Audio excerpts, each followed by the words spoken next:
हे मधुसूदन, ये काम वासना पर काबू कैसे पाया जाए? स्थिर प्रज्ञ द्वारा। हे पार्थ, स्थिर प्रज्ञ मनुष्य की बुद्धि को स्थिर रखता है। अपने मन पर उसका पूरा नियंत्रण रहता है। स्थिर प्रज्ञ को भोग और भोग की आसक्ति नहीं होती। उसे शुभ अथवा अशुभ फलों की प्राप्ति होने के बाद भी ना तो वह प्रसन्न होता, ना वह दुखी होता। पार्थ, ऐसे महापुरुषों को पूर्ण विश्वास होता है कि ईश्वर सदा सर्वदा उनके साथ है। किसी भी परिस्थिति में वो विचलित नहीं होते, उनका मन शांत रहता है। हे माधव, ये कहना आसान है, केवल साधारण मनुष्य को इस मानसिक स्तर पर पहुंचना बहुत कठिन है। इसलिए सांसारिक मनुष्य को किसी दैवीय मदद की आवश्यकता होगी। तुमने ठीक कहा अर्जुन। भगवत कृपा के बिना कोई भी कार्य सिद्ध नहीं हो सकता। इसलिए मनुष्य को अपने पुरुषार्थ के साथ साथ प्रभु की भक्ति की भी मदद लेनी होगी। हे अर्जुन, परमात्मा की भक्ति करने से मन सात्विक हो जाता है और विषयों की शक्ति पूर्णतः समाप्त हो जाती है। और यदि आसक्ति का नाश नहीं हुआ तो? यदि आसक्ति का नाश नहीं हुआ तो मनुष्य का सर्वनाश हो जाता है। सर्वनाश? हाँ पार्थ, सर्वनाश हो जाता है।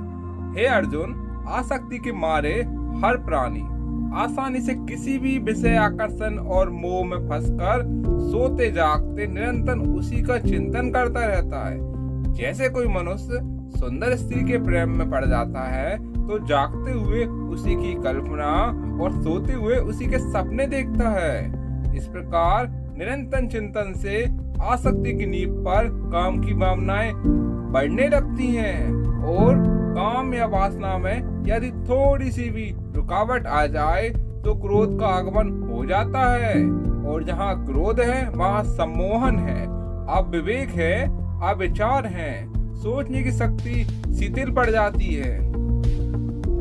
इस प्रकार प्रचंड वायु के झोंके से दीपक की ज्योति बुझ जाती है, उसी प्रकार कामनाओं की आंधी से मनुष्य की स्मृति नष्ट हो जाती है।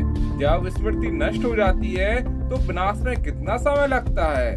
पार्थ, मनुष्य की चेतना नष्ट होने से जो हाल मनुष्य का शरीर का होता है, वही दशा बुद्धि के नाश होने पर मनुष्य की हो जाती है। बुद्धि नाश के कारण मनुष्य का अंततः सर्वनाश हो जाता है। इसका अर्थ है केशव, आसक्ति सर्वनाश का मूल है। हाँ केशव, इसलिए मैं तुम्हें निराश होने के लिए बोल रहा हूँ, क्योंकि स्थिर प्रज्ञ की स्थिति निष्काम कर्मियों की चरम अवस्था है। हे केशव, कृपया इस स्थिर प्रज्ञ का कोई स्पष्ट उदाहरण देकर समझाओ। हाँ अर्जुन, क्यों नहीं। जैसे विशाल और अथाह सागर का स्वभाव स्थिर प्रज्ञ मनुष्य के भांति ही होता है और मन का स्वभाव नदी के जैसा होता है। यदि नदी में अधिक पानी आ जाए तो नदी में बाढ़ आ जाती है।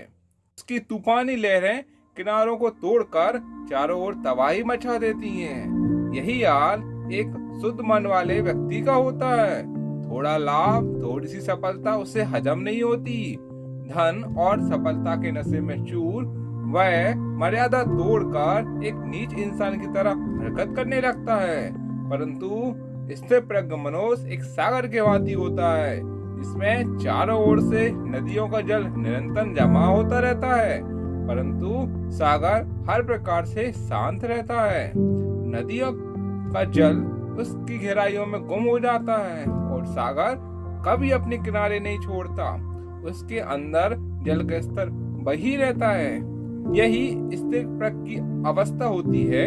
ठीक इसी तरह सब प्रकार स्थिर प्रज्ञ मनुष्य में किसी भी प्रकार का विकार उत्पन्न नहीं होता है। सारे विकार उसी में समा हो जाते हैं। जिस प्रकार सागर में नदियों का पानी जमा हो जाता है, अर्थात स्थिर प्रज्ञ मनुष्य समस्त गुणों का उपभोग करते हुए भी आसक्ति से मुक्त रहता है। हे पार्थ, ऐसे स्थिर प्रज्ञ मनुष्य परम शांति मिलती है। ऐसे मनुष्य जगत का कल्याण करते हैं। लोग कल्याण करते हैं। सामान्य मनुष्य तो भोग पदार्थों को पीछे दौड़ते हुए अपनी जीवन यात्रा समाप्त कर देते हैं, परंतु स्थिर प्रज्ञ मनुष्य की जीवन यात्रा जन कल्याण को उद्देश्य देती है। जय श्री कृष्ण दोस्तों, आशा करते हैं भगवत गीता से आपको निश्चय ही कुछ सीखने को जरूर मिला होगा। वीडियो अच्छी लगी हो तो लाइक कर देना, चैनल पर नया है तो चैनल को सब्सक्राइब करना। जय श्री कृष्ण।